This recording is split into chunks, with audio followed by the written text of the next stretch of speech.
Hello, friends.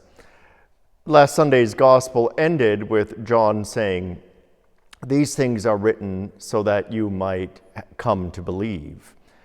And right at the end of his gospel, John says, if every one of Jesus' deeds were written down, I suppose the world itself could not contain the books that would be written. Not that we haven't tried. I wonder how many books about Jesus have been written.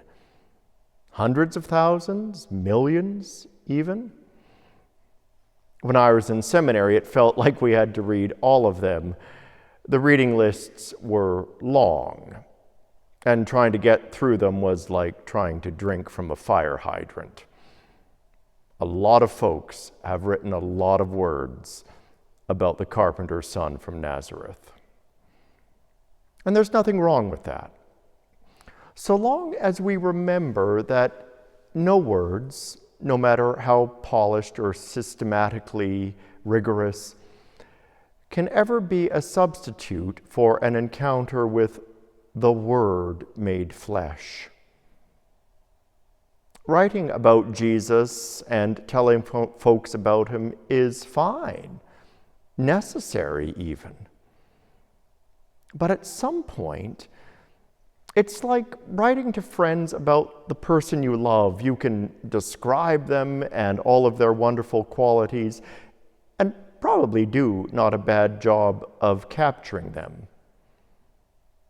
But the written word is no comparison for a flesh and blood encounter. Sometimes we think evangelism is primarily about talking about Jesus and our faith. Yet so often there's a disconnect between what we say and how we live.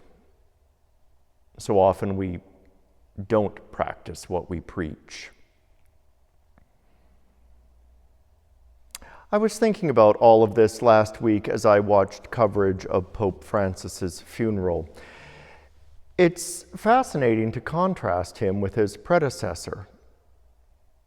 Benedict XVI talked and wrote with the elegance and finesse of a theologian and lived splendidly, whereas Francis talked and wrote with the simplicity of a pastor and lived humbly.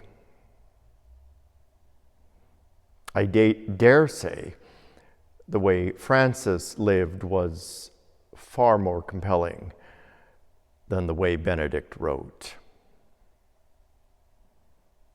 And the way Francis lived will surely be his enduring legacy.